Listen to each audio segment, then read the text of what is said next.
Cyclone Remal একেবারে ক্ষত বিক্ষত দিয়ে গেছে দ্বীপ জেলা ভোলাকে, বিশেষ করে ভোলার দক্ষিণে অর্থাৎ চরপেশন এবং মনপুরা একেবারে লন্ডভন্ড অবস্থা হয়েছে।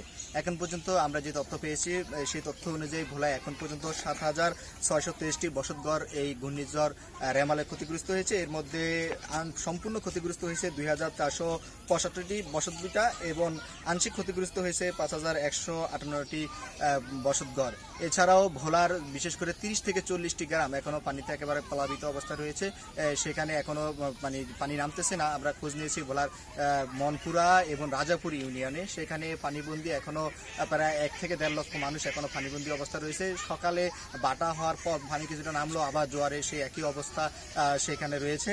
এছাড়াও ভোলা জেলা মৎস্য কর্মকর্তার সঙ্গে আমি কথা বলেছি। জেলা মৎস্য কর্মকর্তা জানিয়েছেন ভোলা এখন পর্যন্ত 5,860টি পুকুর ও 950টি মাছের ঘের একেবারে পানিতে বিলীন হয়ে গেছে। এছাড়াও আমরা দেখেছি ভোলার বিভিন্ন নদ নদী খাল বিলে যে আসলে মাছের বিভিন্ন প্রজাতির মাছ মানুষ ধরছে এবং সেগুলো মানুষ স্থানীয় জায়গায় বিক্রিও করছে।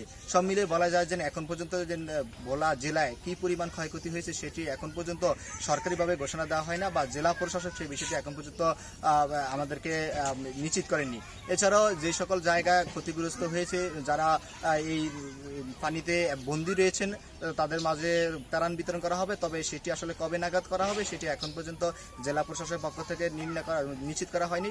জেলা প্রশাসকের সঙ্গে কিছুক্ষণ আগে আমার কথা হয়েছে, তিনি জানিয়েছেন যারা এই যে বন্যার কারণে যারা পানিবন্দী অবস্থা রয়েছেন এবং যারা ক্ষয়ক্ষতি হয়েছেন এবং যারা এই যে ঘর চাপা এবং গাছ চাপা মারা গিয়েছেন তাদেরকে সরকারি পক্ষ থেকে আর্থিক সহযোগিতা করা হবে এবং ত্রাণ দেওয়া হবে। তবে সেটি আজ না হলেও আগামীকালকে অথবা পরশু দিন সেই বিষয়টি সরকারের পক্ষ থেকে জেলা প্রশাসক সেই বিষয়টি দিবেন।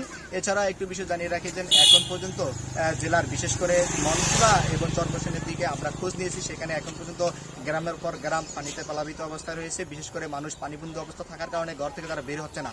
এছাড়া যারা আশ্রয় কেন্দ্রে এসে আশ্রয় নিয়েছেন, বিকালের পর থেকে কয়েকটি আশ্রয় কেন্দ্রে আমরা খোঁজ নিয়েছি, বিকালের পর থেকে কয়েকটি আশ্রয় কেন্দ্র থেকে মানুষ তাদের বসত ভিটা বা কেউ বাড়িতে চলে গেছেন। এছাড়া তাদের যে গৃহপালিত পশু ছিল মহিষ গরু ছাগল সেগুলো তারা নিয়ে গেছেন। এছাড়াও যারা ঘর চাপায় নিহত হয়েছেন এখন পর্যন্ত ভোলায় 5 জন ঘর এবং গাছ চাপায় মারা গিয়েছেন।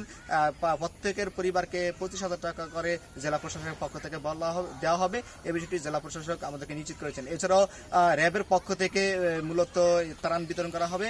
আমি এখন যে জায়গাটিতে অবস্থান করছি এটি ভোলার শিবপুর ইউনিয়ন। এই ইউনিয়নে এই ইউনিয়নের র্যাবের পক্ষ থেকে প্রায় 1/2 পরিবারের মাঝে ত্রাণ বিতরণ করা হবে।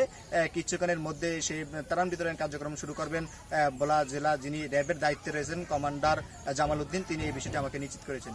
তাহলে সবকিছু মিলিয়ে বলা যায় যে গত 20 থেকে 30 বছরও ভোলাবাসী এরকম সাইক্লোন দেখেনি, যে সাইক্লোনটি এবার ভোলাকে বিশেষ করে লন্ডভন্ড করে দিয়ে গেছে। তো এখন ছিল এই পর্যন্তই ঘূর্ণিঝড় রেমালের ক্ষয়ক্ষতির পরিমাণ নিয়ে আমার কাছে সব শেষ।